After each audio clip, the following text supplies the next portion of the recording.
financière qui nous opprime. Sous prétexte de la baisse du prix du baril du pétrole, ce régime a instauré une arme d'extermination en masse qui s'impose désormais à tous les citoyens, même lorsque ceux-ci résident à l'étranger. C'est l'arme de la faim, entraînant paupérisation et maladies de toutes sortes. Nos enfants, les étudiants envoyés partout dans le monde, sont les premières victimes à témoigner de la misère sociale que ce régime qui a dilapidé toute la richesse nationale impose aux Congolais.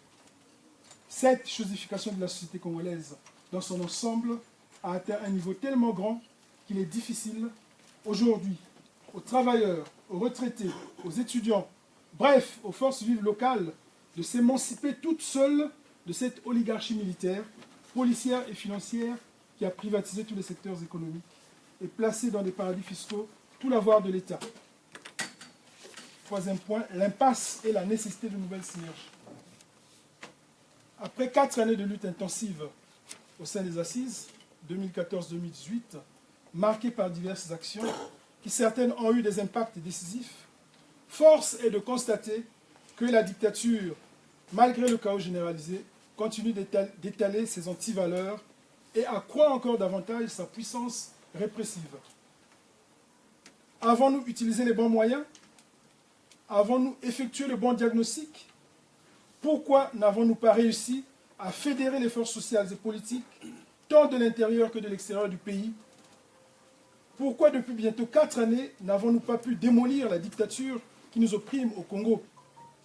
Telles sont les quelques questions qui permettent de raviver cette lutte pour la liberté et la libération de notre pays du joug dictatorial. Au regard de tant de souffrances congolaises multiformes, générées par le régime d'exception au maximum de son désordre chaotique, les Assises nationales du Congo ont fait ce modeste effort de comprendre, d'appréhender et de se rapprocher d'autres organisations citoyennes congolaises pour forger de nouveaux paradigmes politiques aptes à mettre un terme définitif et irréversible à cette dictature. Nous avons l'urgente mission d'organiser la synergie entre les forces extérieures et intérieures, de telle sorte que nous puissions, ensemble, faire un pari sur l'avenir du pays, sur l'avenir du Congo. Nous sommes tous coupables de cette misère imposée à notre peuple. En tant qu'acteurs politiques, oui, nous sommes coupables, tous coupables.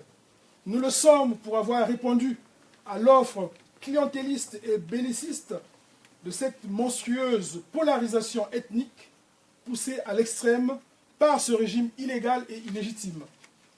Or, la cause du peuple doit nous interpeller sur le chantier du Congo qui est vaste et indéfini, tant les problèmes à résoudre sont incommensurables.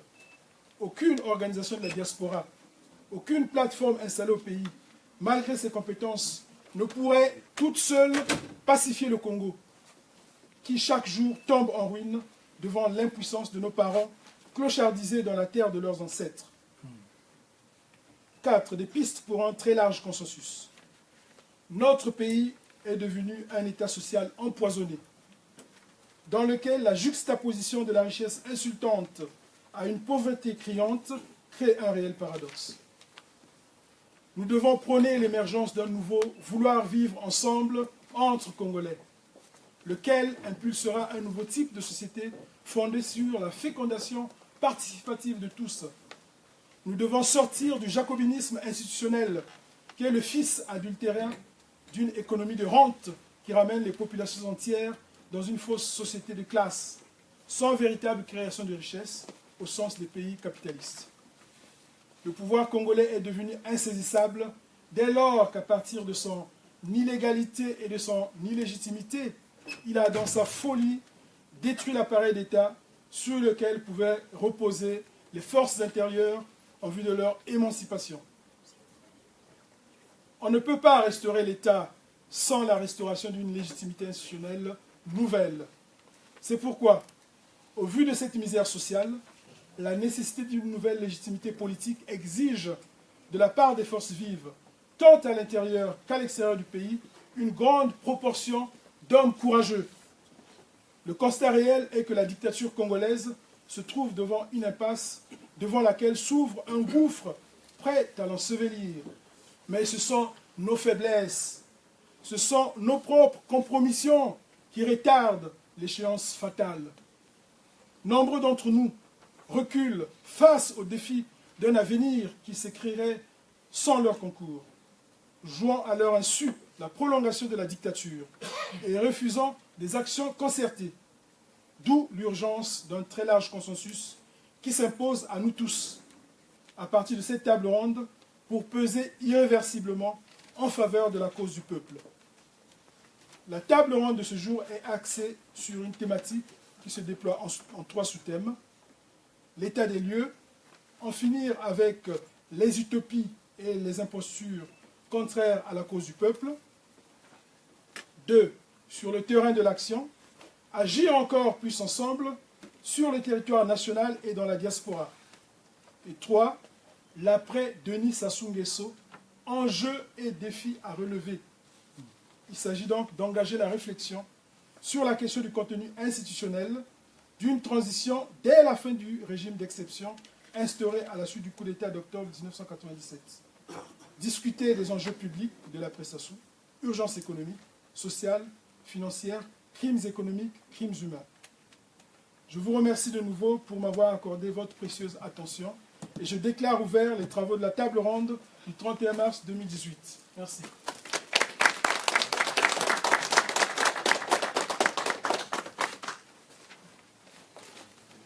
Merci beaucoup, M. Mamawa, qui est notre délégué général de Nouvelle-Assises, du temps que tu as pu prendre et que finalement tu as ramassé l'essentiel de notre argumentaire, l'argumentaire de ce moment. Et ce moment est voulu comme un débat pour évaluer notre façon de faire, pour nous interroger sur ce qui est nécessaire et ce qu'il faut faire. L'enjeu est pratique. Il ne s'agit pas d'être dans le théorique. Il s'agit vraiment d'aller droit au but. Et pour cela, nous avons mis la main sur un certain nombre de ressources que nous avons, dont nous disposons dans la diaspora. Ceux qui peuvent, dans le cours de l'aide que nous avons, accepter de pouvoir nous aider à propulser la réflexion. Tout à fait. Donc, propulser la réflexion, mais pour propulser cette réflexion, on va quand même prendre le temps de rappeler le canevas qui est le nôtre. Et donc j'appelle notre... Lemba. Oui, c'est bien ça. Qui va effectivement nous présenter... le guide des discussions, voilà, qui a été élaboré par toute l'équipe du comité d'organisation. Et qui devra être vraiment la colonne vertébrale devant structurer cet après-midi de réflexion et rassurer, si besoin est, celles et ceux qui vont devoir participer, c'est-à-dire l'ensemble des personnes présentes en cette salle. Donc, le guide des discussions nous stipule ceci, que cette table ronde constitue par nature un groupe de discussion, ce qu'on appelle également un focus group. Donc, en ce sens, cette forme de réunion doit se distinguer d'un forum ou d'une conférence débat. C'est spécifiquement dans ce cadre d'échange participatif et de formulation d'approche que des solutions très claires, spécifiques entre les acteurs qui partagent les mêmes préoccupations vont être élaborées. Donc il faut vraiment la participation de tous et dans un cadre le plus efficient possible. On vous rappelle également que les déclinaisons thématiques concourent à l'éclairage de la problématique centrale et donc pour rappel, les résultats attendus de cet après-midi, de cette table ronde, ainsi que le sens et le contenu des contributions, sont ceux explicités dans la note de présentation argumentaire précédemment publiée et relatée avec brio. Donc, ainsi, les communications sont les exposés introductifs. Donc, ceux qui ont à faire leur exposé vont pouvoir se mettre à la table. Et les autres contributions devraient partager le double objectif qui est le suivant. Permettre une analyse commune des problèmes identifiés par rapport à la lutte contre le régime de Sassou Nguesso et, en 2, dégager des leçons à tirer ou des propositions adaptées à son aboutissement, ce qu'il faut faire pour changer la situation. À cette fin, chaque exposé introductif devrait être structuré en au moins 2 parties. Une analyse de la situation et un canevas suivi tout de suite d'un canevas de propositions pour améliorer la situation. C'est ainsi que les participants devraient être par définition tous et toutes des contributeurs. Les échanges sur chaque sous-thème devraient précéder par un exposé introductif, donc la fameuse contribution, et cet exposé devait être concis et aura pour vocation de susciter l'expression de différents points de vue et recueillir des informations de nature qualitative à esquisser les propositions concrètes.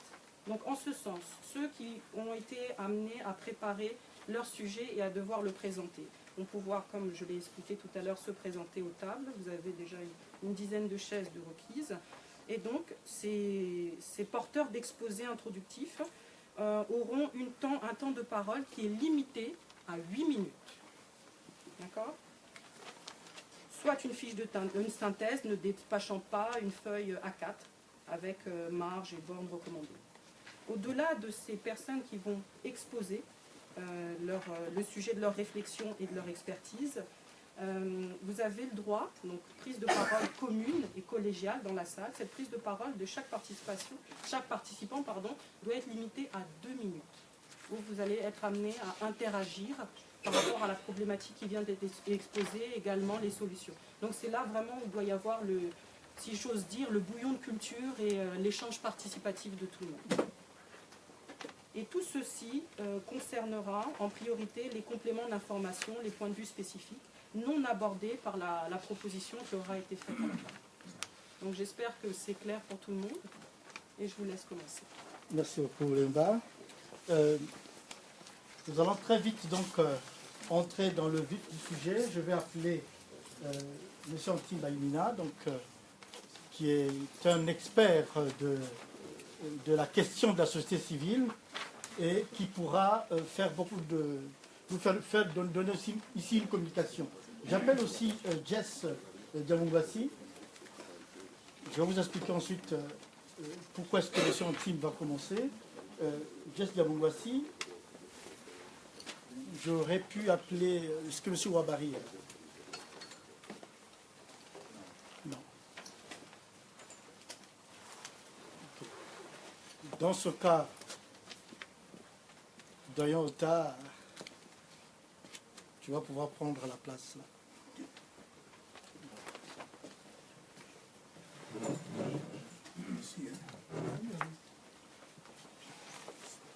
Je vais prendre la place.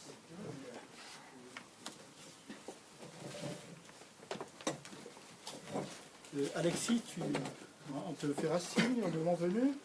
J'appelle aussi notre frère Marcel Abignan.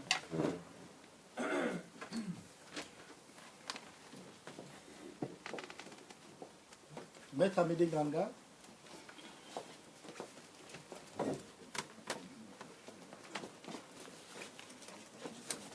Et bien sûr, Maître Brice Nzamba.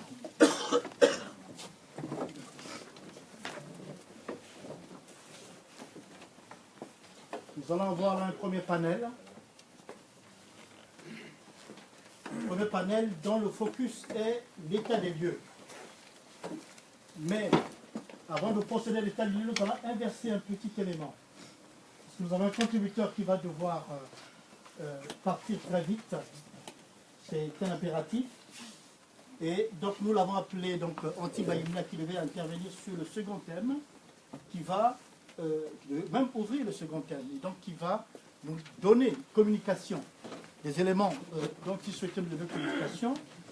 Il y aura peut-être une ou deux questions, et puis ensuite on le laissera partir, et on poursuivra le débat sur sa partie, mais nous reprendrons très vite avec l'état des lieux, et notamment pour les acteurs qui ont été prévus pour communiquer. Donc, Antime, je te donne tout de suite la parole. Alors, je demande quand même que l'on prête attention puisqu'il n'y a pas vraiment de micro et Antime n'a pas nécessairement la voix académique et donc il faudra quand même prêter un peu l'oreille. Merci. Bien, merci, monsieur le secrétaire permanent. D'abord, je voudrais présenter toutes mes excuses au directoire des assises pour avoir bousculé un peu la programmation du passage des différents intervenants. il a dit, j'ai sollicité pour des raisons que je n'ai pas besoin d'évoquer publiquement. Bien. Alors, il m'a été demandé de livrer un peu l'expérience de la société civile dans notre pays. Bon, il faut dire que la société civile est plurielle, c'est-à-dire que le pouvoir a créé une multitude d'organisations, la société civile. Cela, bien entendu, pour des raisons tout à fait évidentes, mais je ne veux pas rentrer dans ces détails. Et il y a la société civile dite indépendante, c'est-à-dire nous autres. Indépendants parce que nous ne sommes pas influencés par les pouvoirs publics. Il est évident que parce que l'objectif, ou plutôt le rôle de la société civile est de dénoncer le pouvoir, de dénoncer ce qui est mal fait, ce qui ne se fait pas bien, et aussi éventuellement de proposer des solutions. Mais malheureusement, lorsque nous dénonçons, et on est tout de suite considérés comme des opposants. Bon, je préfère que je sois considéré comme tel. Alors, pour ne pas aider les liens, puisque le temps est très court, quelles ont été les actions que nous avons essayé de mener au pays? Vous avez ici eu des échos, suffisamment d'échos. Je veux d'abord vous présenter les différentes plateformes qui existent de la société dite indépendante, la société civile. Il y a la première plateforme qui avait été constituée février 2014 et a été constituée par 30 organisations, une trentaine environ d'organisations de la société civile, dont le mouvement, le M22, je crois que vous avez déjà entendu parler du M22, et c'est le M22 qui a initié cette première plateforme-là, et le MCC, Mouvement pour la culture citoyenne, dont je suis coordonnateur national, a adhéré. Il y a également l'OCDH, il y a des jeunes bâtisseurs, entre autres. Évidemment, pourquoi nous avons adhéré? Parce que le but, c'est de faire respecter la Constitution du 20 janvier 2002, tout au moins à partir du 2 janvier 2002, parce qu'après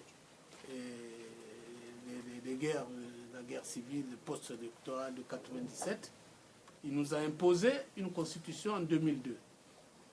Et après, il veut vouloir nous imposer une autre. Nous avons dit stop, nous n'acceptons pas. Donc voilà le problème. Donc on a créé cette première plateforme. La seconde est créée le 29 mai 2014 par 6 organisations de la société civile. Et celle-là, cette plateforme a été initiée par le MCC, c'est-à-dire nous-mêmes.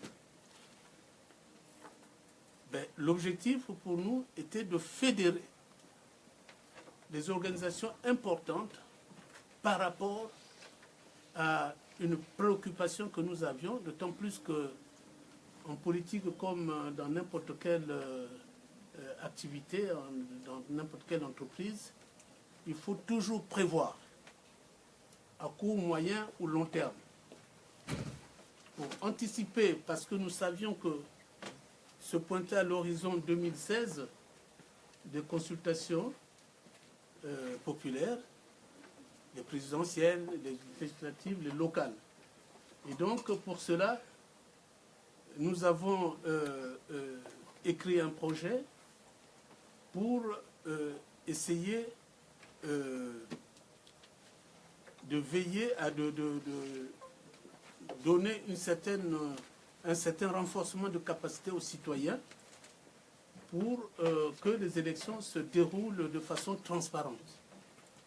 Alors, compte tenu de de ce que cette thématique est très sensible, alors nous nous sommes dit, avec les camarades, il faut que nous associons les églises. Alors j'ai essayé de mener des démarches auprès des dignitaires de ces églises, et ça marchait, le projet a été accepté, ils se sont dit, voilà le projet que nous avons écrit, nous voulons solliciter des moyens qu'on nous a promis, mais nous ne voulions pas être seuls, parce que si on est seul là, on va nous faire disparaître. Mais si vous venez avec nous, je crois qu'on peut gagner. Parce que pourquoi? Mais parce que ce sont les élections qui nous amènent toujours des guerres au pays. C'est toujours les élections qui amènent des conflits post-électoraux, la preuve. Ainsi, donc, le MCC, l'Action évangélique pour la paix, c'est-à-dire les évangélistes, la Commission épiscopale justice et paix, c'est-à-dire les évêques, la Fondation Nyossi, l'Association des femmes juristes du Congo et l'OCDH se sont retrouvés pour créer cette plateforme. Ainsi, lorsque j'ai rédigé le guide du citoyen pour prévenir et combattre la fraude électorale, alors j'ai mis les logos de toutes ces organisations pour qu'on ne voit pas le MCC, c'est-à-dire que nous nous noyons dedans. Parce que ce n'est pas un problème de leadership. Moi, d'ailleurs, je n'aime pas qu'on m'appelle leader. J'aime toujours me rabaisser, parce que c'est ça qui nous fait traîner aussi. Nous avons toujours malheureusement cette mauvaise manie de croire que quand on a initié une idée, ben, que tout le monde sache que c'est moi qui ai initié cette idée. Non. Si un a initié et que l'autre est d'accord, mais c'est tout le monde qui doit, n'est-ce pas, s'en prévaloir et défendre le marché. Donc, même ceux qui ont conçu doivent se mettre un peu à l'ombre. Enfin, bref. La troisième organisation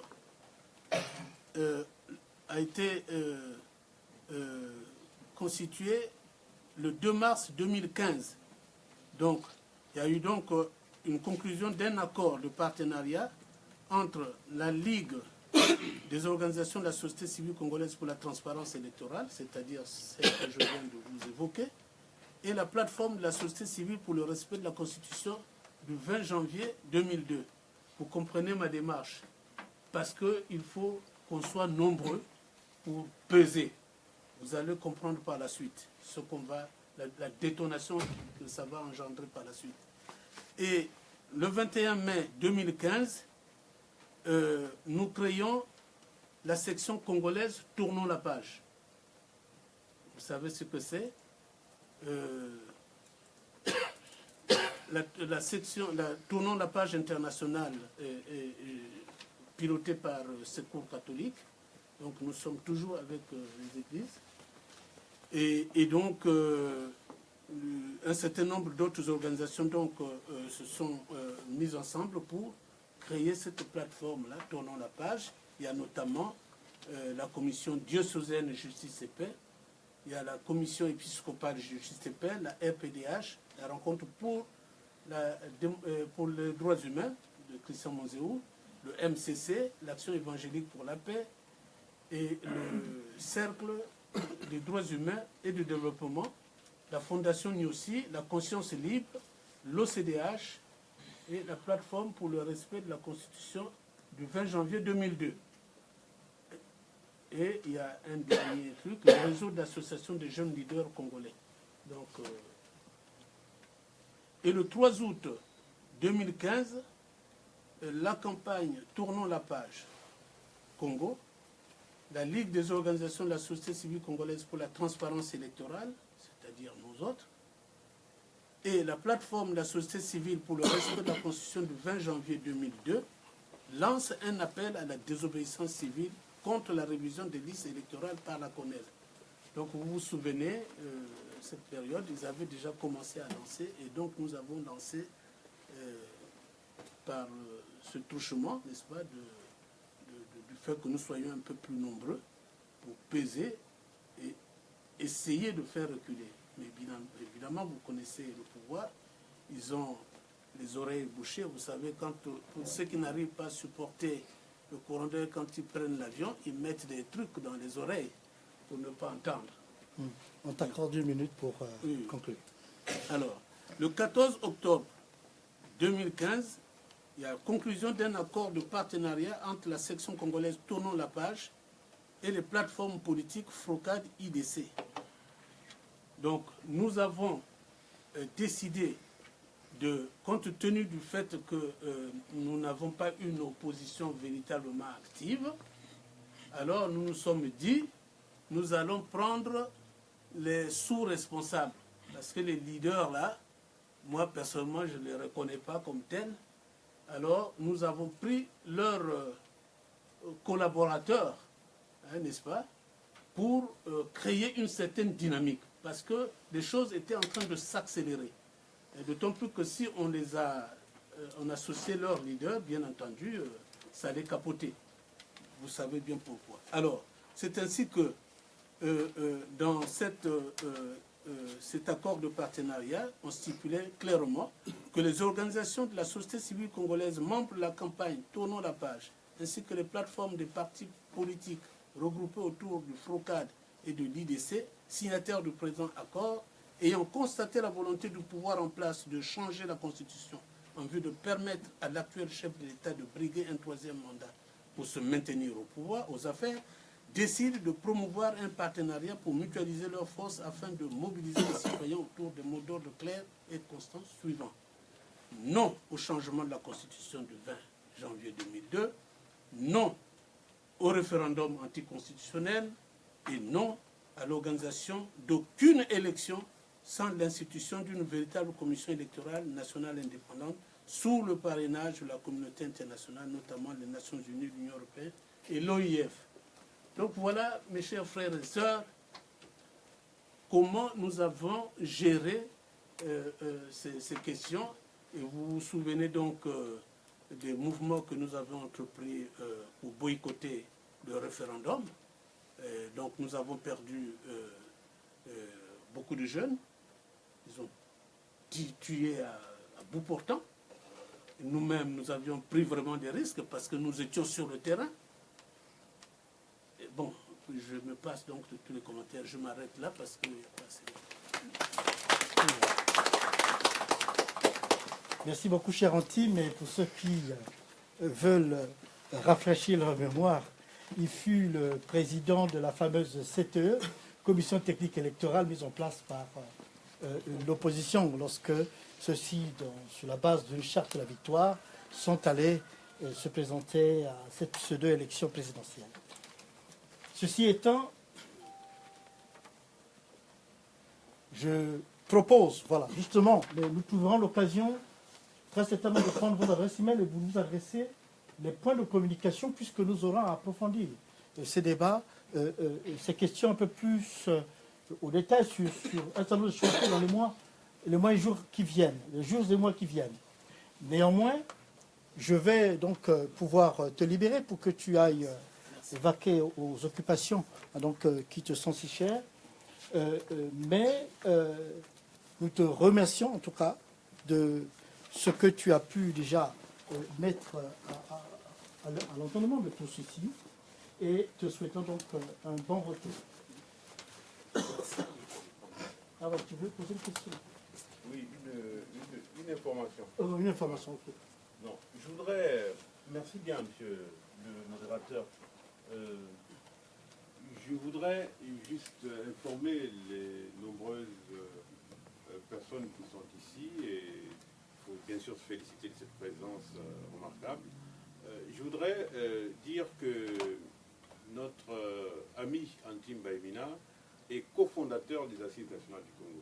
Il a été co-rédacteur de la charte, la toute première. Il était présent lorsque nous avons créé des assises.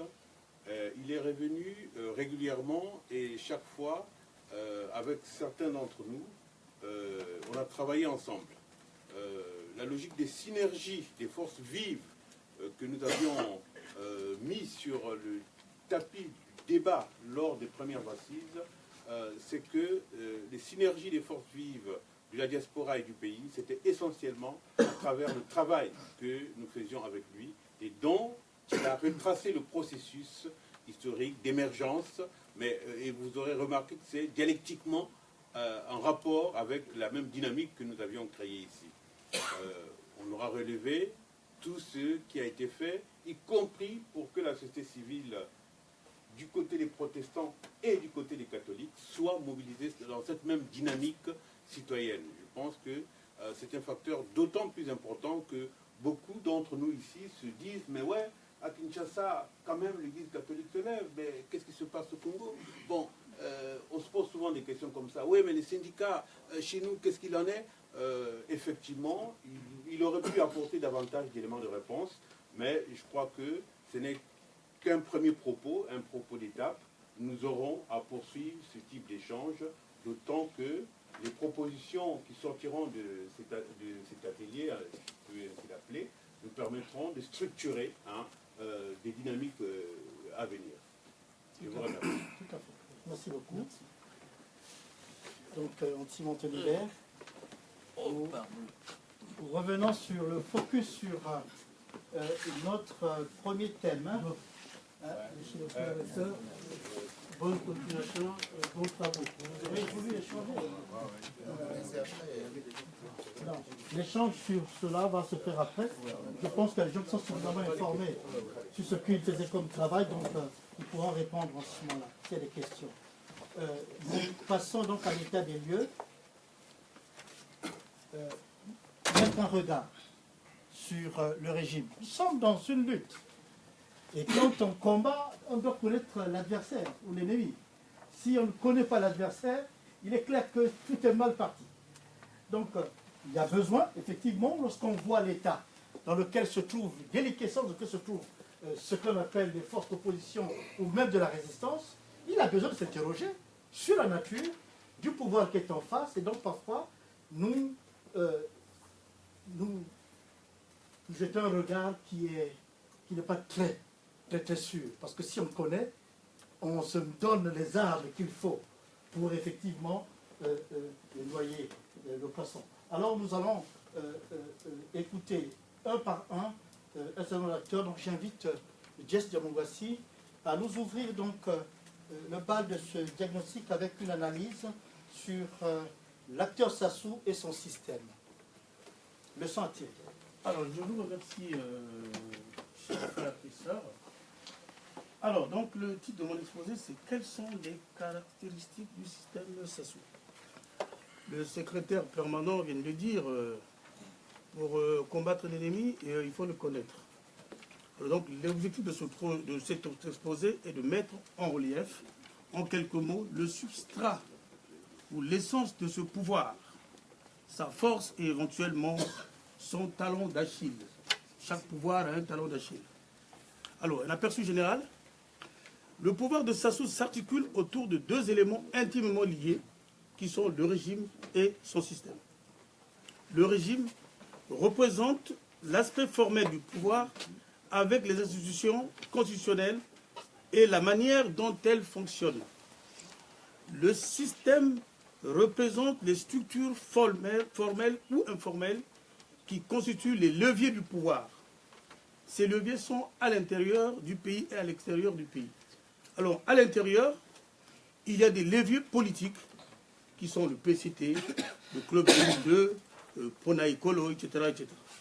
Des leviers économiques, culturels, comme les églises de réveil, philosophiques, comme les structures ésotériques, et sécuritaires, qui sont les milices et les mercenaires.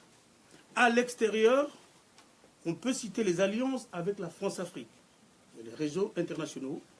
Nous connaissons les collusions de ce pouvoir avec les Chinois, ou le système de corruption géante à travers les milliards distribués, ça et là, aux dirigeants ouest-africains, ce que nous on appelait OFNI, objets financiers non identifiés, et même sa place au sein des syndicats des chefs d'État d'Afrique. Ce système repose également sur la communication internationale. Tout le monde sait que la communication, c'est l'axe central du pouvoir. Et ça, on l'a compris depuis très longtemps. Dont l'aspect le plus important est bien entendu le dévouement du mercenaire de la plume, que vous connaissez tous, Jean-Paul Pigasse, et les collusions évidentes avec Jeune Afrique, dont le directeur de la rédaction n'est autre que François Soudan, époux d'une ministre de Sassou. La revue géopolitique, autrefois animée par Boao, est actuellement sous la direction de Adada. Cela n'enlève rien au combat actuel de Boao, je tiens à le signaler. Alors les aspects saillants, les caractéristiques de ce pouvoir sont les suivantes. Premièrement, c'est un pouvoir illégal, on l'a dit ici. Deuxièmement, un pouvoir illégitime. Troisièmement, un pouvoir tyrannique. Quatrièmement, un pouvoir oligarchique. Cinquièmement, un pouvoir clanique. Sixièmement, un pouvoir prédateur. Septièmement, un pouvoir non républicain. Et huitièmement, un pouvoir animé par une classe post-comprador. Je vais le développer. Alors, ce pouvoir illégal, puisqu'il est issu d'une constitution de novembre 2015, laquelle elle-même résulte d'un coup d'État constitutionnel. En réalité, la constitution du 20 janvier 2002, elle-même prêtait à caution, dans la mesure où elle avait aboli la vraie constitution de 1992, qui était une véritable émanation du peuple. Toutefois, ces articles 57 et 185 avaient scellé dans le marbre une certaine rigidité. Deuxièmement, c'est un pouvoir illégitime. L'illégitimité de ce pouvoir renvoie à l'aspect politique. Ce pouvoir est bel et bien illégitime parce qu'il n'est pas soutenu par la majorité du peuple. C'est un régime qui ne sort pas par les urnes. Les 5 candidats à l'élection présidentielle de mars 2016 avaient signé la charte pour la victoire, avaient plus drainé de foule que le candidat Sassou Nguesso. Alors, c'est une tyrannie. On appelle tyran tout homme qui, dans un pays, s'empare illégalement du pouvoir, donc le coup d'État d'octobre 2017, et le conserve par la force au mépris des lois. Cela va sans dire. Dans une tyrannie, c'est le règne de l'arbitraire, de l'oppression et l'abus de pouvoir. Comme on le sait, les prisonniers politiques sont tous incarcérés pour des chefs d'inculpation fantaisistes et fallacieux, tels que détention illégale d'armes de guerre ou atteinte à la sûreté de l'État. Quatrièmement, ce pouvoir est oligarchique. Cette oligarchie est représentée par un petit nombre d'individus ou de familles, une classe politique qui a fait même base sur les richesses du pays. On peut citer rapidement Bouya, Ondongo, Christel Sassou Nguesso, Willy Etoka et autres. Ce pouvoir est clanique. Plusieurs clans composent ce système. Le clan des Nguesso est l'axe Edou Oyo Olombo, le clan de Madame Sassou, le clan des fidèles, parmi lesquels on peut compter Mbouba, Koumba, Kolela, etc. Ce clan est intimement rattaché à ce pouvoir pour des raisons géopolitiques. C'est un pouvoir prédateur. Ce système prédateur repose sur l'usage des ressources et finances publiques à des fins d'accumulation privée. La prédation se manifeste par un usage patrimonial de l'État et de l'espace public considéré comme une propriété privée. Cet élément est important.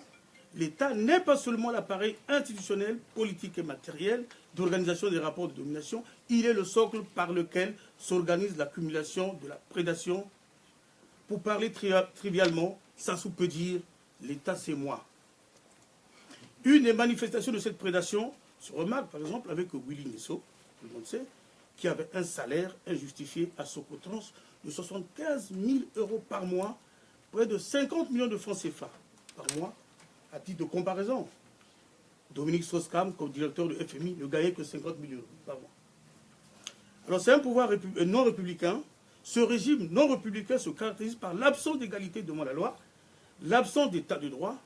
On voit comment tout doit être construit chez le prince à Oyo, notamment l'hôpital le plus moderne du pays ou le plus grand hôtel du pays, alors que cela ne se justifie ni par la démocratie, ni pour des raisons d'efficience d'investissement. C'est un pouvoir post-comprador. Alors je vous signale que c'est un concept sur lequel nous travaillons dans le cadre du projet Pluradel, à l'Université du Peuple. Alors que le pouvoir comprador gère les richesses pour le compte de l'étranger, dans un pouvoir post-comprador comme actuellement, les membres du système Sassou sont en intelligence avec l'étranger pour piller le pays. L'aspect le plus visible, c'est le cas des biens mal acquis sur le sol français, ou encore les membres du système inféodés à la multinationale Bolloré pour piller le pays. Voilà. Maintenant que les ressorts de ce système sont mis à nu, donc mes amis qui suivront après moi vont nous proposer les modalités pour la mise à mort de ce système. Je vous remercie.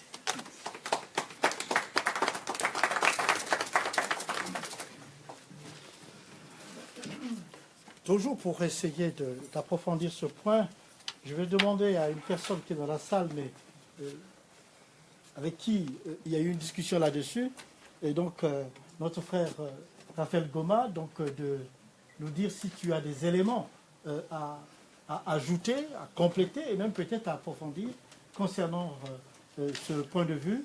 Nous te donnons 4 minutes pour nous donner quelques éléments là-dessus.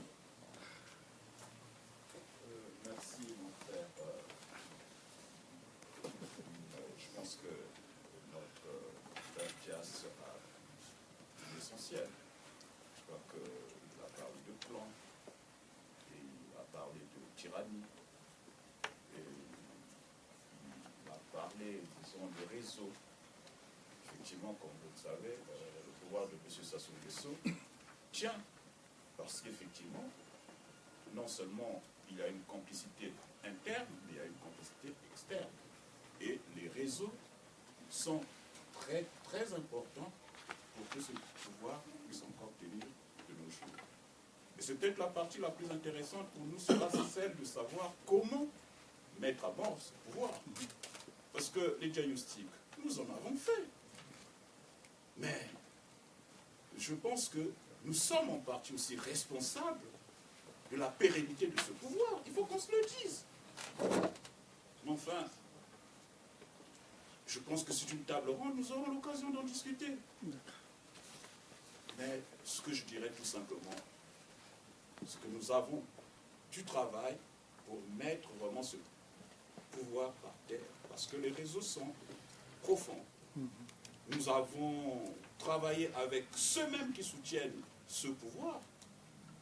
Mais je vous dirais juste une chose, que le pouvoir de Denis Sassou Nguesso tient tout simplement parce que il y a l'opinion internationale qui pense que dans la sous-région, qu'on ne se voile pas la face, que c'est Sassou Nguesso qui est capable de tenir une petite stabilité dans la région. Et pour cela, ils ont des pions qu'ils ont placés dans cette sous-région, quand vous voyez les Déby, les Sassou et les autres, qui pensent-ils, eux, ont un pouvoir militaire, quitte à sacrifier leur population pour, disons, stabiliser cette région. Je n'en dirai pas plus. Merci. Merci beaucoup, Raphaël Goma. Cet élément d'approfondissement est toujours important. Oui, on va arriver. Et est important pour que nous ayons le regard exercé. Nous allons distribuer la parole. Hein, aucune inquiétude. Vous souhaitez parler? 2 minutes. Ça vous va? Merci. Excusez-moi, ça sera 30 secondes. Je vous en prie. Voilà. Ce qui a été dit ici, je vous en remercie. Les Congolais le savent sur le bilan. Tout le monde le sait. Moi, je suis arrivé ici avec un document précis. Comment redresser et rénover le Congo. Les solutions. Voilà. Ce document-là, je le soumets. C'est tout ce que j'ai à dire. D'accord. Ok, merci beaucoup. C'est un élément qui est jeté, donc, mis dans le panier des idées qui seront donc examinées pour approfondir la question. Nous allons venir aux questions, mais avant d'entrer dans les questions, nous allons poursuivre avec quelques éléments du panel pour que d'autres éléments nous viennent et nous donnent de nous constituer vraiment un regard travaillé. Alors donc, je vais appeler notre aîné, le ministre Ota, de nous introduire, voilà, 8 minutes pour essayer de résumer quelque chose. Nous savons que vous avez une longue expérience de la chose politique et de Denis Sassou Nguesso, et de son système, mais ce qu'on vous demande vraiment de résumer et de nous accorder en 8 minutes une substance qui nous aidera effectivement à poursuivre donc nos débats. Merci. Merci beaucoup. Je crois qu'on se connaît un peu tous ici. Moi, je n'ai pas toujours été un politicien. Je suis un très jeune fonctionnaire venu dans les années 63 pour suivre une formation administrative et repartir et exercer comme fonctionnaire avec des lois, bien sûr. Mais j'ai tellement subi la politique congolaise, autrement dit tous les systèmes politiques qui se sont succédés, j'ai tellement subi que j'ai fini par moi aussi devenir politicien. Je vous dirais vraiment malgré moi. Bon. Hein?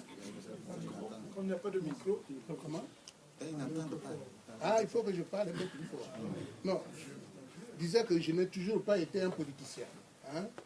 Bon, moi je suis un fonctionnaire, mais j'ai tellement subi la politique que j'ai fini par être enrôlé, si vous voulez. Je suis membre du mouvement humaniste international d'abord. Ensuite, personnellement, je suis celui-là qui dirige le mouvement humaniste congolais de l'Universel. Je suis président d'un parti politique, le Parti du Peuple, qui est, comment on appelle ça, le FOCAD, qui est au FOCAD maintenant là-bas. Ils sont organisés là-bas en tant que parti, les gens qui se reconnaissent dans mon parti. Ici, je suis membre d'honneur des assises. Chaque année, mon parti et le mouvement humaniste que je représente, nous faisons des rapports, une sorte de bilan de tout ce qui, comment de la manière, comment le pays est géré chaque année. Donc, j'ai ici un document que nous avons rédigé en 2017, il n'y a pas longtemps. Bon, s'il y a des nouveautés, c'est dans quoi? Les nouveautés par rapport à ce qui est dit ici, c'est les arrestations, les procès en perspective. Bon, mais donc ce que je veux vous dire rapidement, c'est, il est déjà écrit, je vais vous le lire, excusez-moi, je ne peux pas résumer autrement. Bon, voilà ce que nous disions, peuple congolais. Notre pays est malade. M. Sassou Nguesso, président de fait, est entre le mal en continu et le pire. Nous, par notre attitude complaisante, de l'indifférence, de l'innocence même ou simplement de la complicité, nous sommes désormais devant la nécessité de l'utopie ou de la mort, encore plus bien longtemps, de l'idée de la nation qui n'existe pas en fait, de la démocratie et de l'état de droit.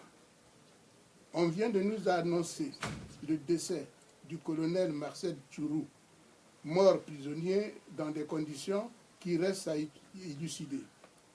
S'il ne s'agissait pas de la mort d'un être humain, de la disparition d'un grand cadre du pays, cela pouvait apparaître comme un non-événement à cause de la banalisation des tueries par le système politique congolais.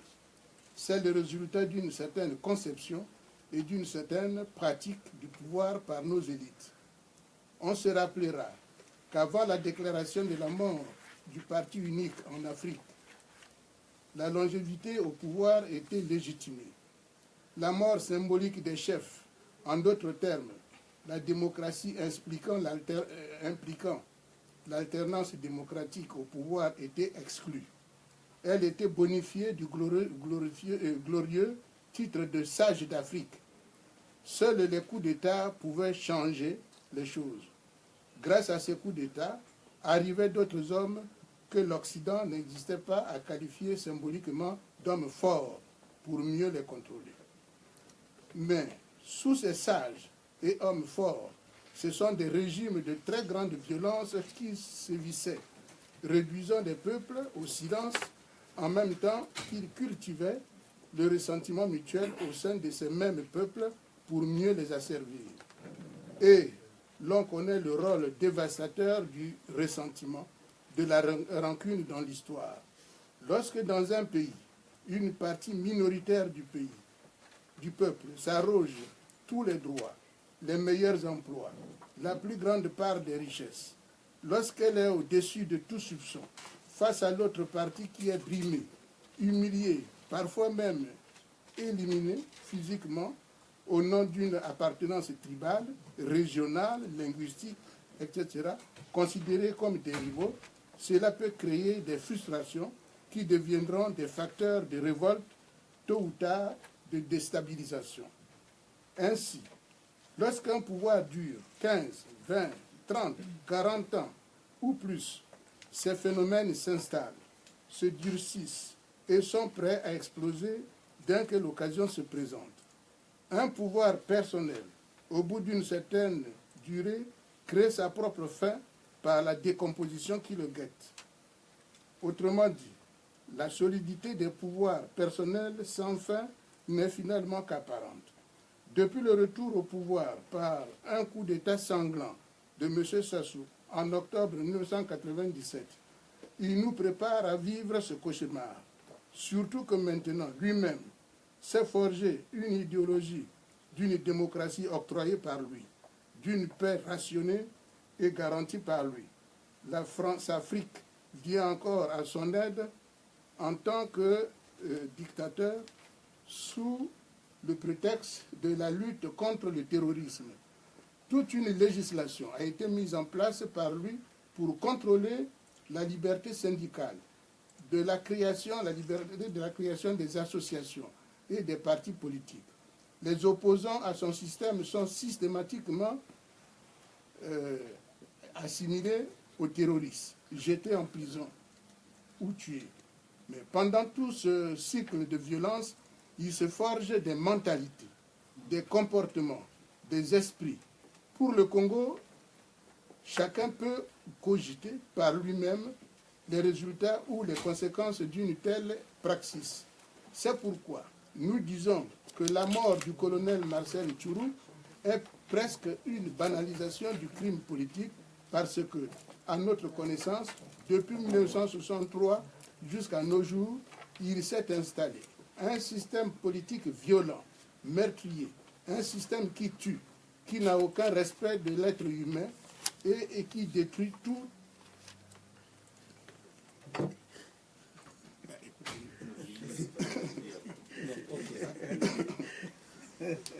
Bon. Oh, donc je disais, il détruit tout.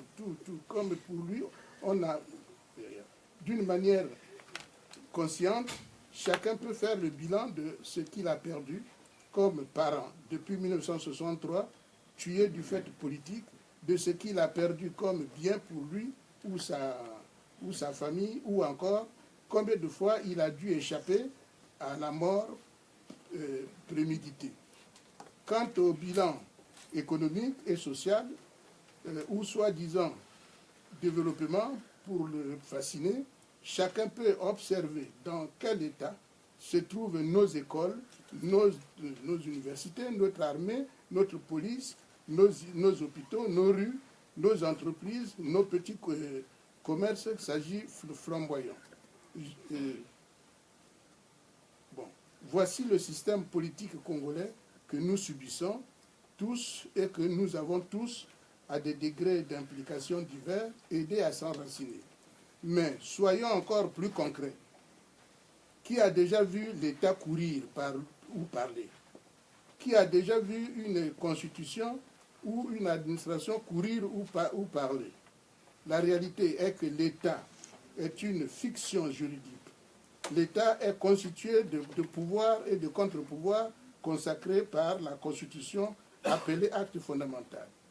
M. Sassou lui-même en a fabriqué plus de 17 pour la conquête et la conservation du pouvoir. Donc pour lui, ce sont des simples papiers. Disons-le, l'État est incarné par les hommes et des femmes en chair. C'est M. Sassou que nous connaissons, que nous pouvons toucher. L'administration, ce sont des gens que nous connaissons et que nous pouvons citer nommément. Ce sont des gens que nous connaissons, oui, que nous pouvons citer nommément. La justice, c'est même parfois nos parents que nous connaissons, que nous aimons. Ce sont ces magistrats qui donnent vie au démarrage d'une dictature quand les dictateurs prêtent serment, même dans les conditions illégales. Tous autant que nous sommes, quand on aborde ces questions en termes de responsabilité, nous nous cachons. On dit qu'on sert l'État, qu'on ne fait pas de politique.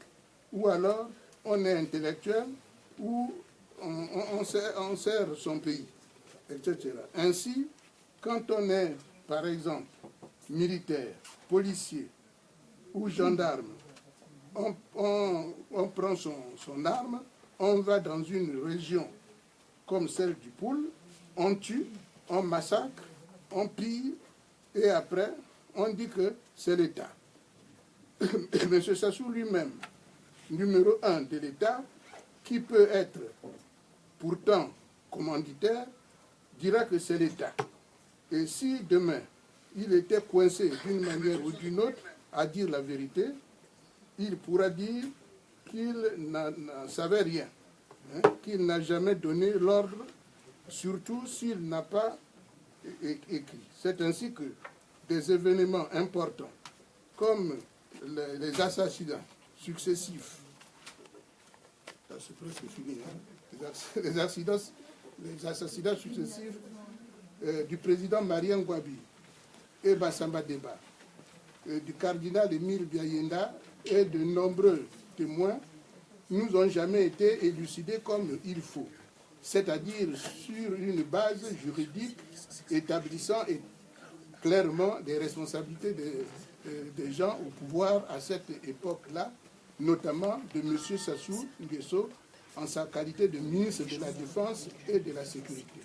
C'est ce qu'avaient souligné Maître Jacques Okoko et le général Yombi à la conférence nationale souveraine en 1991. Ce système qui permet... Je termine, s'il vous plaît. Le paragraphe, hein. Non, juste le paragraphe, parce que tout ne sera pas possible. Mais ce que tu nous présentes est un état de lieu assez approfondi. L'article existant, nous allons pouvoir aussi le ventiler sur la liste et pour que chacun puisse l'avoir. Mais on voit bien qu'il y a un vrai regard qui vraiment touche le fond sur ce qui concerne le fonctionnement du pouvoir de Denis Sassou Nguesso. Et l'excellence qu'il a, effectivement, le doyen Ota, c'est son regard qu'il pose, qui est un regard mais vraiment froid. Parce que quand c'est pas froid, c'est très compliqué. Et donc, nous te remercions hein, pour cela. Vous savez, j'aurais pu résumer, mais j'aurais voulu que ce texte-là soit aussi écouté en entier. Pourquoi je fais la politique avec vous? Vous vous levez, vous trouvez des gens qui se lèvent un matin, le pouvoir est au nord. Hein? Mais le pouvoir est à tel endroit. Ainsi de suite. Mais tout le monde oublie, comme vous dites, c'est un système. C'est un système. Si nous pouvons sortir d'ici avec la connaissance concrète qu'il s'agit d'un système, et moi j'allais vous raconter ça verbalement, mais vous dire que présentez-moi un seul opposant congolais sérieux qui n'ait pas été avalé par le système. Même un seul. Et je suis bien placé pour vous dire, on verra bien. D'accord. Merci beaucoup. Bravo.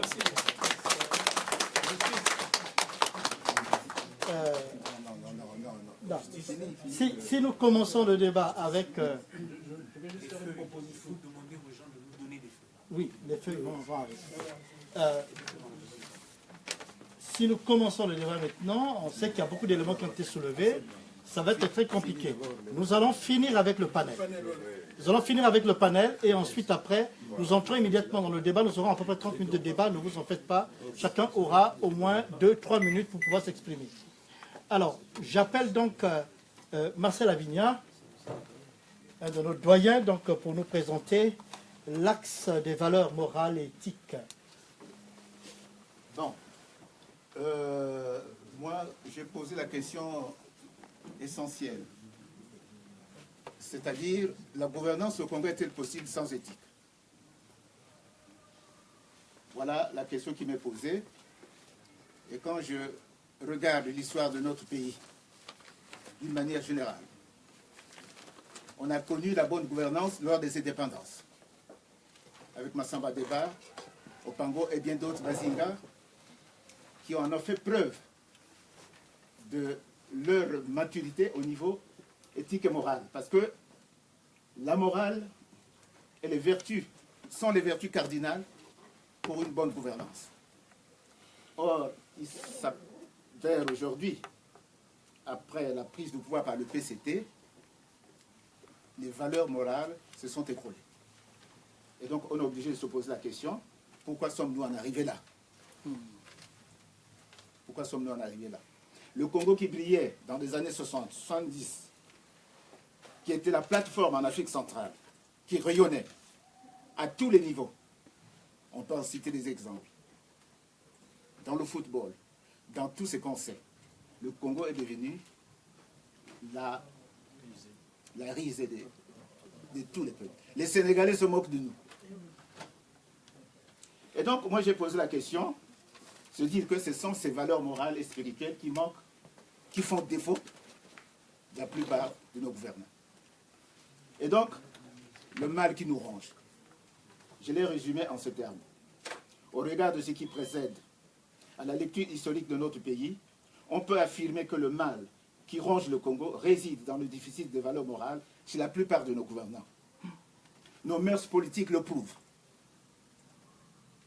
Et comme l'a enseigné Karl Marx, on connaît les hommes politiques par la pratique sociale. Or, dans ce domaine, en dehors des hommes politiques des premières républiques, tel Massamba Deba, je l'ai cité tout à l'heure, et bien d'autres, après ça, on est passé dans ce que j'appelle les maladies infantiles, pour paraphraser Lénine, de la classe politique congolaise. Ça s'appelle l'égocentrisme, l'esprit de clan, l'égoïsme, le clientélisme, l'instinct de domination, l'instinct de conservation de soi, le tribalisme et le régionalisme. Voilà les maladies qui engagrènent notre vie politique. À cela s'ajoutent deux maladies que j'ai soulignées en substance. Ça s'appelle l'échelle de valeur des hommes politiques congolais, c'est l'avoir et non l'être. Avoir une belle voiture, avoir un parc automobile bien garni, avoir une belle femme, des préoccupations bassement matérielles. Voilà dans quelle mouvance voguent nos hommes politiques. Dire d'aujourd'hui, on parlait tout à l'heure des opposants, les opposants aussi en font partie. Parce que ce n'est pas pour rien qu'il y a des traîtrises dans la vie politique congolaise. Donc, l'argent, pour reprendre ce terme-là, est devenu un marché. La politique du Congo est devenue un marché. On achète la conscience des hommes politiques à coups de milliards.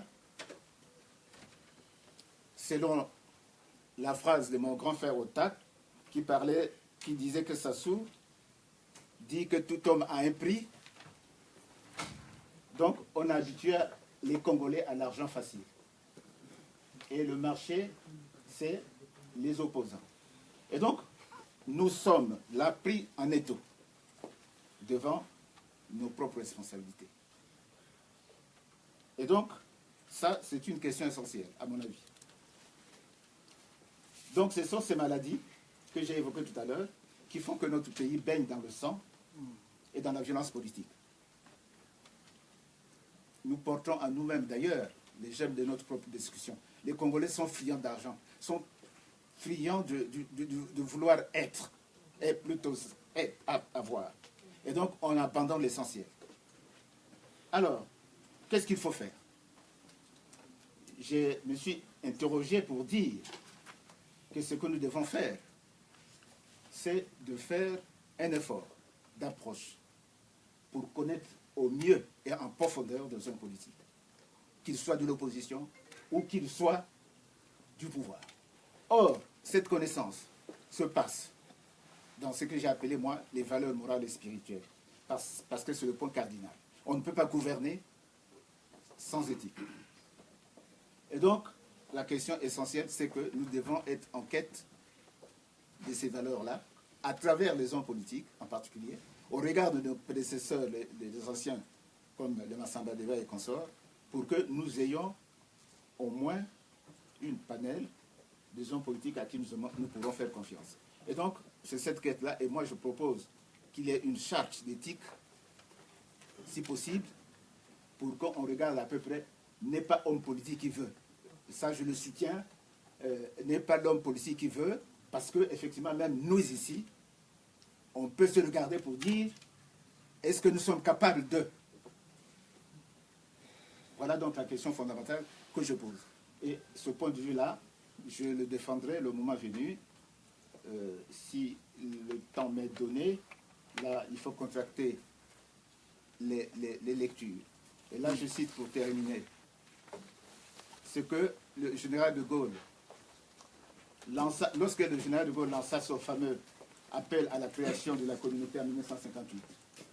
Le 13 novembre 1958, Sékou Touré, Kwame Nkrumah, Modibo Keïta esquissèrent avec l'Union des États d'Afrique une solution progressiste résumée en ces mots, je cite: nous mourrons tous, l'Afrique restera. Les actes de chacun de nous sont relativement circonscrits dans le temps et l'espace. Nous devons résolument agir et vivre pour la grandeur, le bien-être et le bonheur de l'Afrique. En tout cas, l'évolution africaine doit faire l'objet constant de nos préoccupations, de tous ceux qui veulent léguer aux futures générations un héritage de progrès, de fraternité et de liberté. Voilà la leçon des anciens. Et qu'aujourd'hui, nous devrons faire ou en appel pour que demain, nous puissions effectivement peut-être faire renaître ce pays qui a été le nôtre, qui était si beau et si avancé à l'époque, porteur d'humanité pour la plupart. Donc voilà ce que j'avais à dire. Merci beaucoup. Merci pour le rythme et puis effectivement le respect du temps. Je voudrais retenir cette idée de charte de l'éthique et pour aller encore plus profond, je vais inviter donc Maître Amédée Nganga de nous parler de la nature, d'une partie de la nature de cet État. Aujourd'hui, on a parlé de terrorisme d'État, mais surtout, bien sûr, en regardant cette question de la violation profonde donc des droits de l'homme. En tout cas, merci beaucoup. Je tiens à saluer l'aîné qui venait d'intervenir tout à l'heure parce que, en réalité, la profondeur de notre société devait se retrouver là-dedans. Pour ceux qui sont des Bantous, ils devraient aller creuser, mais alors trouver dans la profondeur de leur être ce qui doit être, pour que l'on travaille et que l'on gouverne pour le bonheur de tous. Merci, j'interviendrai dans ce qui est la forme de l'État du Congo. L'État terroriste, c'est un mot que je ne m'approprierai pas, parce qu'en réalité, le terme est multiple dans sa signification. Par contre, je proposerais plutôt, dans la situation qui est la nôtre, que l'État congolais est un État tribalicide. C'est un État tribalicide. Parce que, vous savez, la notion de l'État, cette notion en elle-même, est caractéristique d'une violence. Lorsque l'on le regarde sous l'aspect occidental, vous savez, c'est le seul moment, c'est vrai qu'on peut faire quelques rapprochements, mais c'est le seul moment où on dit la violence légitime de l'État. C'est-à-dire que rendre légitime une violence. Et dans une société déjà qui est en elle-même violente, et que des clans et des individus s'accaparent d'un tel instrument pour lui conférer désormais non pas la violence légitime, mais la violence illégitime, et donc tribalicide. Donc voilà ce à quoi nous nous trouvons. Notre carrefour est celui-là. Quelle est la forme de l'État que nous voulons désormais? Vous savez, Rousseau disait, quelle que puisse être la constitution d'un gouvernement, s'il s'y trouve un seul homme qui ne soit pas soumis à la loi, tous les autres sont nécessairement à la discrétion de celui-là. Et je vous assure que l'exemple, cette citation correspond exactement à notre société. Un seul homme. Un seul homme. Pour la période où j'ai eu l'âge de raison, je ne parlerai que de ça. Antérieurement, je suis incapable, sauf à faire de l'histoire. Mais en tout cas, de là où j'ai eu l'âge de raison, une seule personne est en train de nous amener, mais dans une situation compliquée et complexe, alors qu'il n'est qu'un criminel. Et je vais l'expliquer. Comment ça se fait qu'un président de la République, quelles que soient les opinions qu'on pourrait avoir, mais en tout cas, lorsque j'ai eu l'âge de raison, pour moi, le président, c'était Marien Ngouabi. Comment est-il possible que Marien Ngouabi, en tant que personne physique, en tant qu'institution, comment il a pu être assassiné et qu'on n'ait jamais su ce qui a pu se passer? Comment est-ce que les langues se taisent pour ne pas dire ce qui s'est réellement passé? Si je prends ce cas et que je l'extrapole jusqu'à aujourd'hui, même les procès actuels, c'est la même personne, c'est les mêmes mécanismes. Puisque maintenant nous sommes dans l'ère de l'informatique, c'est du duplicatage.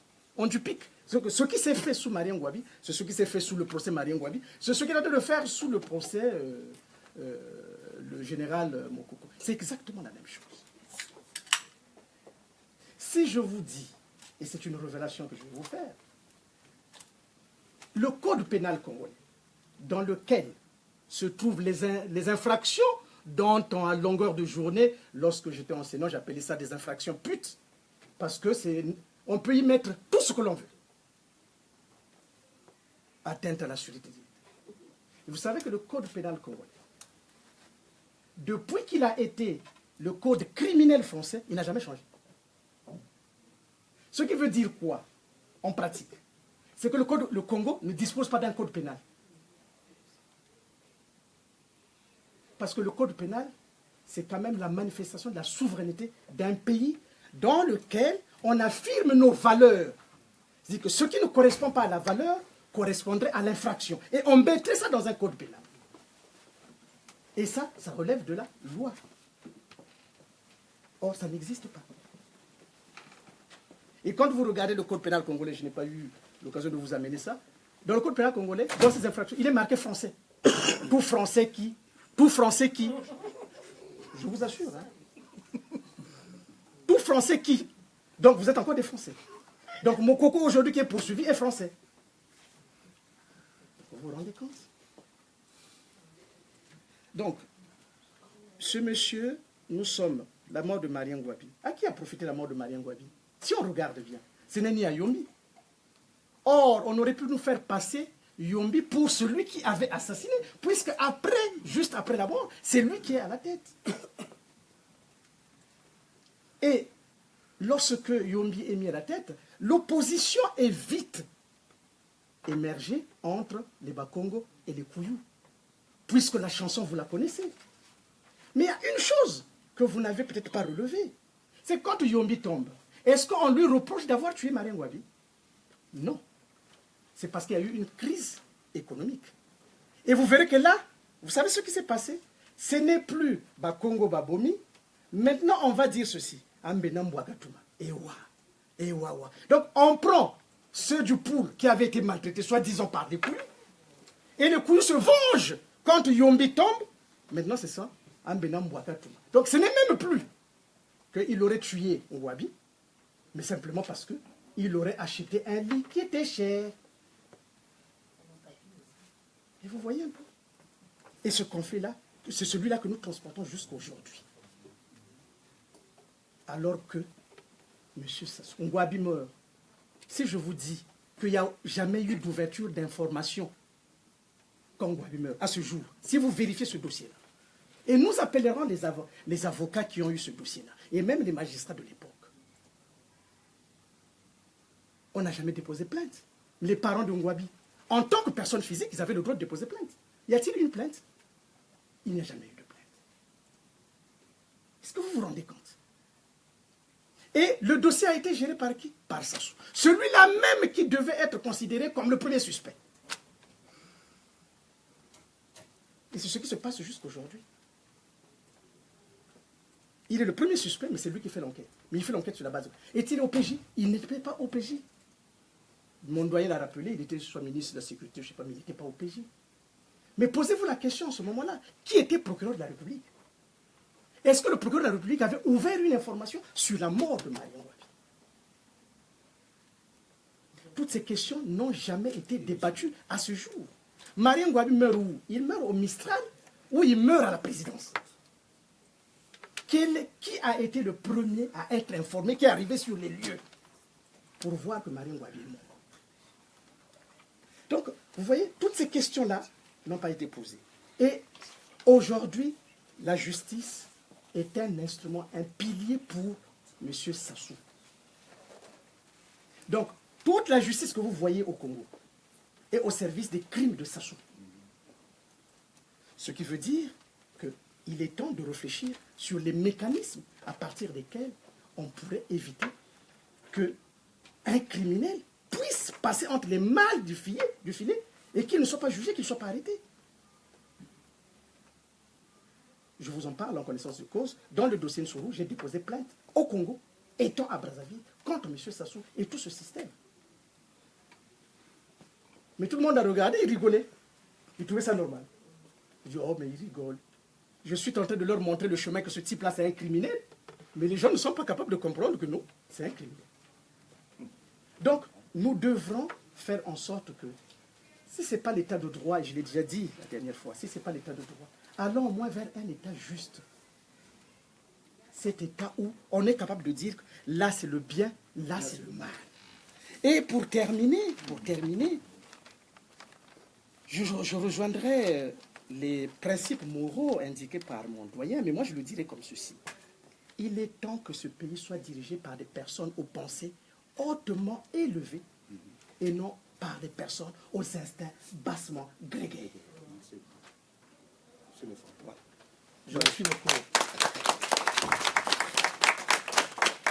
Nous allons poursuivre dans le même tempo et dans le même rythme et dans la même pensée avec Maître Brice Nzamba, que j'invite effectivement de nous parler de cette question de l'instrumentalisation, en quelque sorte, du pouvoir judiciaire dans notre pays. Mais on a bien vu que l'appareil a commencé à attaquer par Maître Dédé, donc je vous laisse la parole. Je vous remercie, je remercie les assises pour l'invitation. C'est toujours difficile de passer après mes aînés qui, les uns après les autres, brillamment, dans la partie qui leur était réservée, brosser un peu le mal que notre pays connaît aujourd'hui. Déjà, la nécessité d'une société civile indépendante a été posée. Et aussi, on a essayé un peu de faire le point sur les caractéristiques du régime en place, le système, pour mieux le comprendre, et notamment l'impératif d'avoir des valeurs morales pour espérer tirer la société vers le haut. Et puis la question de mon confrère, allant au moins vers un État juste, quoi, à défaut d'avoir un État de droit. Alors moi, je comprends et je vois que le principe, en fait, ce qui est important, la question qui se pose, c'est comment construire une société politique. Voilà. C'est-à-dire que nous sommes tous ensemble au Congo. Pour ne pas faire d'histoire, on sait qu'on vient, pour certains, de l'ancien royaume Congo, et puis certains nous ont dit qu'il y aurait eu des chefferies Ngala, etc., ou encore un royaume des Téké, etc., etc. Et donc avant, nous n'étions pas tous ensemble, nous dit-on, dans un même espace géographique. Bon, par la force de la colonisation, on n'avait rien demandé, mais c'est la force de l'histoire, on s'est retrouvés tous dans un même espace géographique. Alors, la question, c'est comment aurions-nous pu faire pour construire une société politique. Une société politique parce que la politique, puisqu'on est ici pour ça, consiste à gouverner les hommes. Alors, gouverner les hommes, ça suppose qu'on les gouverne sur la base des principes sur lesquels tout le monde est d'accord. parce qu'on en revient à la justice. Et pour établir, pour que tout le monde soit d'accord sur les principes sur lesquels ils sont gouvernés, il est donc nécessaire qu'on ait un contrat. Donc on en revient pour faire un peu le b.a.-ba. Et d'ailleurs, ceux qui sont un peu férus de mythologie, comme moi j'aime beaucoup la mythologie grecque, on nous apprend par exemple qu'à une époque, les humains ils vivaient un peu comme des animaux. Ils se faisaient la guerre constamment. Et donc Zeus, dans son élan, s'est dit, pour aider les hommes à ne pas s'entretuer entre eux, je vais envoyer Hermès pour qu'il leur apporte deux choses.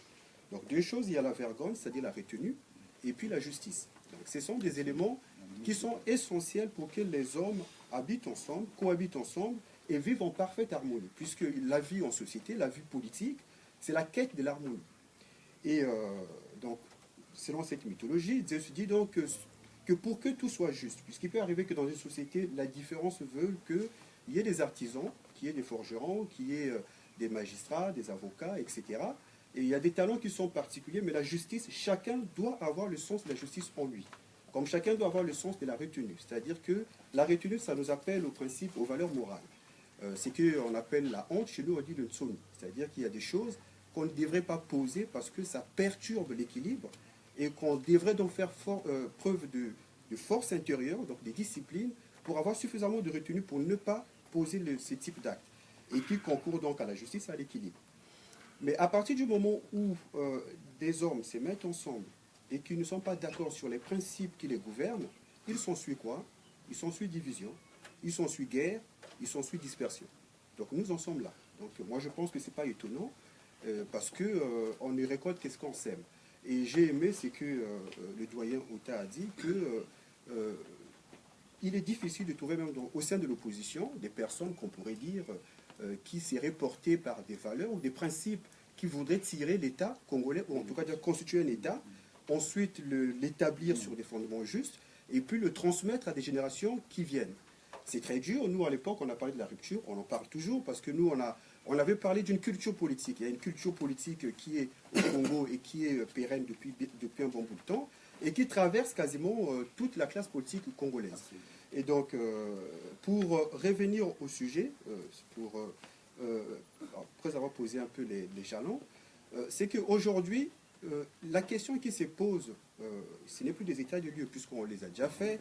Si on va au Congo, on demande à un enfant qu'est-ce qui se passe au Congo, il va vous dire Sassou c'est un voleur, il va vous dire qu'un tel il a fait ceci, tout le monde sait ce qui ne va pas. Donc la question n'est plus de dire que M. Sassou a fait ceci, M. Sassou a fait cela, tout le monde le sait. Donc la question qui se pose, c'est quelle société voudrions-nous construire pour que déjà il y ait un vrai vivre ensemble, puisque tout le monde a ses mots dans la bouche. Alors c'est quoi le vivre ensemble? Et vivre ensemble, est-ce que ce serait que j'en ai suffisamment marre de voir que ce soit les mêmes qui dirigent? Je voudrais aussi que les gens de mon coin dirigent pour que là, enfin, on puisse dire que le vivre ensemble est possible. Mais c'est quoi le vivre ensemble? C'est quelle société voudrions-nous construire et sur quel principe ou quel principe ou quelle valeur? Et donc là, à partir de ces moments-là, il est nécessaire qu'il y ait des hommes et des femmes qui s'organisent, qui sont les meilleurs peut-être de la société, hein, si je puis me prendre à rêver, et qui seraient suffisamment disciplinés, puisqu'il s'agit d'être éduqués. Donc c'est dans l'éducation, il n'y a pas que l'instruction, il y a aussi la discipline. C'est ce que disait Emmanuel Kant. Dans l'éducation, il n'y a pas que l'instruction, il y a instruction plus discipline. Alors, le problème que nous, on a, c'est qu'on confond souvent éducation qu'avec instruction. Ça fait qu'on a beaucoup de gens diplômés, mais au niveau de la discipline, c'est très difficile. Parce que la discipline, ça exige que quand on te donne un poste, tu dois t'en tenir qu'à ce que la loi te reconnaît à faire et n'est pas aller au-delà. Et même si on est tenté, parce que tous les hommes sont tentés, il faut faire preuve de suffisamment de retenue, on en revient encore, pour pouvoir utiliser cette discipline-là intérieure qui nous force à nous conformer à ce qui doit être fait, donc le devoir. Et ça, c'est important d'avoir un groupe de gens organisés qui sont suffisamment structurés, je vais dire éduqués, pour pouvoir espérer porter un projet qui va tirer les autres vers le haut. Donc ça, pour moi, c'est la base, c'est d'abord ça. Et pour avoir une justice, et ensuite ces gens-là, organisés, pourraient par la suite mener un combat, donc dans le cadre d'une organisation, et une fois que ce combat va être, je l'espère, avoir gain de cause, et là, poser les bases d'un vrai État. Parce que l'État, pour qu'il y ait un État, j'en reviens encore, il faut qu'il y ait un contrat social. Il faut que tout le monde soit d'accord sur les principes et les règles. Pour qu'il y ait une justice impartiale, il faut qu'il y ait des magistrats. Parce que ce qui fait la force d'une société, c'est d'abord les hommes. Ce sont les hommes des valeurs, ce sont les hommes qui sont suffisamment disciplinés et capables de se faire violence, comme on a connu à l'époque. Le doyen Abini a parlé du président Massamba Deba et des autres. C'était des gens qui étaient capables de dire je sais certainement que j'ai raison, mais vu que la plupart des gens pensent que j'ai tort, pour éviter qu'il y ait un bain de sang, je me retire et je vous laisse l'appareil d'État. Voilà, c'était certainement une erreur, mais c'était un acte de grandeur. Voilà, parce qu'aujourd'hui, ce n'est plus courant. Donc c'est cette catégorie de personnes qu'il nous faut d'abord. Et à partir de ces moments-là, les magistrats qui sont formés d'abord à des valeurs, parce que les magistrats, ils appliquent la loi. Et la loi, c'est l'émanation de la conscience, parce que la loi, c'est le lieu de la synthèse de ce qui constitue l'intérêt général. Parce que quand l'homme est abandonné à lui-même, il a tendance à aller aux instincts. Voilà, c'est-à-dire que je ne comprends pas pourquoi c'est toujours un tel qui est assassiné par moi, donc il y a des intrigues, et puis bon, le soir on vient, on fait une effraction, on entre chez lui, on lui vole ses choses, parce que c'est instinctif. Donc l'homme abandonné à lui-même, il revient, il n'est même plus un animal, il devient une bête, parce que l'animal au moins est gouverné par la loi de ses instincts. Donc il a des choses qu'il ne peut pas faire, il est resté circonscrit dans ses instincts. Mais un homme qui n'est pas gouverné par la loi, il n'est pas un animal, il est une bête. Et une bête, c'est pire qu'un démon. Pour ceux qui sont un peu, je ne sais pas, qui vont à l'église, etc. Donc, ce que je veux dire en disant ça, c'est qu'il faut penser d'abord à l'éducation, c'est la base. C'est-à-dire que si on n'a pas des gens qui sont capables d'avoir un projet éducatif, pour des générations qui viennent, moi, personnellement, je ne mise plus beaucoup sur les générations passées parce que je dirais que la culture en vogue actuelle a tellement traversé toutes les générations actuelles que même ceux qui se disent jeunes, parce que la jeunesse, ce n'est pas une question biologique, hein, c'est aussi un état d'esprit, les valeurs auxquelles on croit. Et il faut plutôt miser sur les générations qui viennent avec un projet éducatif. Et de ces projets éducatifs-là, travailler les gens pour avoir déjà le sentiment de ce qu'est la loi et les droits. Parce que à quoi ça sert de se battre pour les droits des gens qui n'en ont rien à faire ou qui n'ont aucune idée de ce qu'est un droit. Il faut déjà que les gens comprennent c'est quoi un droit. Par exemple, pourquoi je suis censé payer des taxes pour la mairie et puis chez moi il y a de la poubelle, de la saleté partout. Comment c'est possible? Pourquoi dois-je accepter ça? Voilà. Donc il y a tout un travail d'éducation à faire, un travail d'instruction à faire, des disciplines à faire. Une fois que vous avez un peuple qui est suffisamment instruit, suffisamment éduqué, mais par un effet d'entraînement, je ne dis pas qu'il faut attendre que ça se fasse du jour au lendemain, il faut une minorité de gens organisés, disciplinés, qui peuvent entraîner les autres. À partir de ces moments-là, ceux qui se prennent pour des tyrans peuvent commencer à avoir peur. Voilà. Sinon,